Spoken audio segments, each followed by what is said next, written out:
Hello everyone, blessed morning and welcome back to my channel. So today, andito po tayo sa company and may trabaho po tayo for today.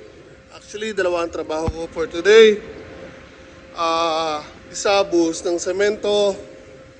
Yung nakita yung binalag ko dati. Po yan, tawag dyan ay Sekuwaku. Bubuhusan natin ng semento yan. So meron kami niyang 6 na gagawin. Then yung isa, yung lagi ko mini-maintain salinan ng tinunaw na bakal. Nung isang beses kinaitay ko o tinibag ko. Then today, bubuhusan natin ng tomorrow, bubuhusan ng semento. Pero today, lalagyan natin ng triangle lang or bricks. Ganun siya sang, dito na siya.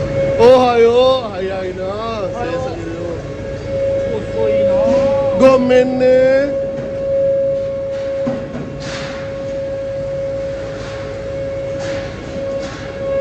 Tulungan lang natin. Korea sambang me? Korea sambang me? 2つあるでしょ、外。外2つあるでしょ。からこれ3番目4番目もう3つやってあるもうある本当にpang-apat na daw ito. So ito lalagyan natin para hindi tumapon yung semento kasi meron ditong baba.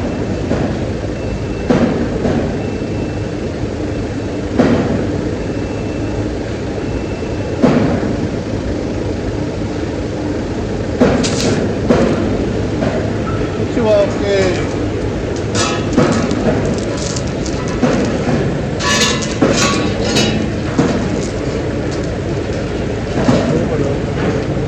So boss.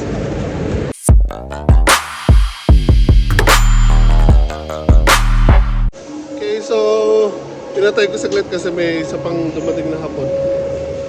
So yung isa ko pang trabaho na gagawin for today is ito. Tinibag ko ng isang araw, last week actually.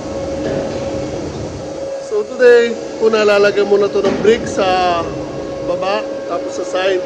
Then bukas ang buhos nito ng semento. Kahit bricks lang yan, medyo matagal po gawin yan dahil mula sa baba hanggang sa taas po lalagyan. Pero yung gagawa dito, ibang tao. Although kasama namin, umorder po ako ng 7 katao, so 3 sa akin, 4 yung ilalagay natin dito, 2 yung maglalagay ng bricks, tapos 2 sa labas para nag-aabot, tsaka kung ano man ang pinapakuha, sitaw sila. So, sisilip-silip lang ako sa kanila para tingnan ko ano mga kailangan nila. So now, ihahanda ko lang ang mga gagamitin nila. So, meron ako hinandado na drum para lalagyan ng tubig. Then maya-maya hakotin na namin yung mga kailangan nilang gamitin dito. So first and foremost, ang kailangan ko unahin ay yung mga gagamitin ko doon sa pwesto ko. Dito, later na kasi mas importante ma-iayos ko yung pagbubuhos ng semento for today doon sa pwesto ko bago dito. Dito kasi bricks lang, kahit mag-yukuri sila or dahan-dahan lang, walang problema. Ang importante yung sa akin matapos for today. So, ayos ko lang mga gamit ko guys.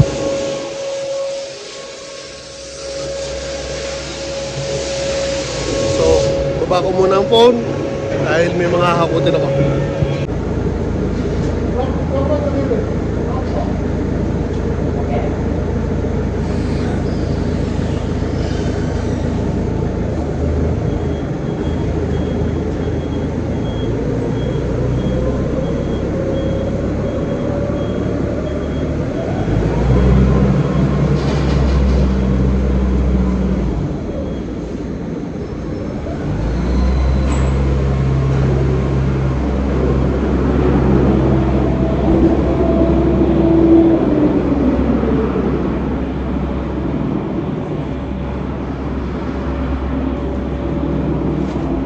So now, inaayos ko lang tong waku o yung styro sa gitna na itatama lang natin yung sa space na kailangan, then papatungan natin pabigat.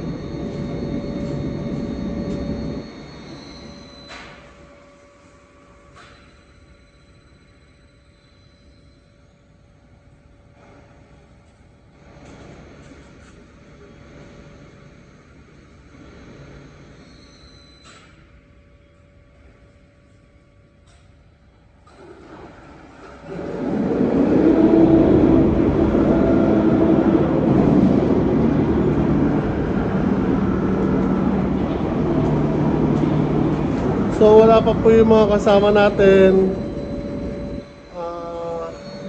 Siguro mga 8 pa sila darating. Kahit alam nilang 7 lagi ako nag-umpisa. So, wala tayong magagawa, antay na lang po tayo.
So again, ito, nagsasali na naman kami ng semento sa Secuaco. O yan, 6 na piraso na naman po, bubuhusan natin, nakakadalawa na kami. So, tatapusin namin to for today, and bukas, yun namang labi or yung salinang tinunaw na bakal ang bubuhusan namin. Yan, Sabado na naman, bukas, Linggo na naman, trabaho lang. Okay guys, so katatapos lang namin sa trabaho. Nakapaglinis na rin po ako. So again, 6 na Secuaco ang binuhusan namin ng semento. Again, 3 tonelada po yan na semento. Then, linis ng pinagtrabahuan. So, bukas, doon naman ako sa loob. Yung malaking salinan ng tinutunog na bakal ang gagawin ko o gagawin namin. So, may kasama akong 4 bukas. So, now, uwi na po tayo. And, diretso naman ako ng bundok. Doon naman ako gagawa.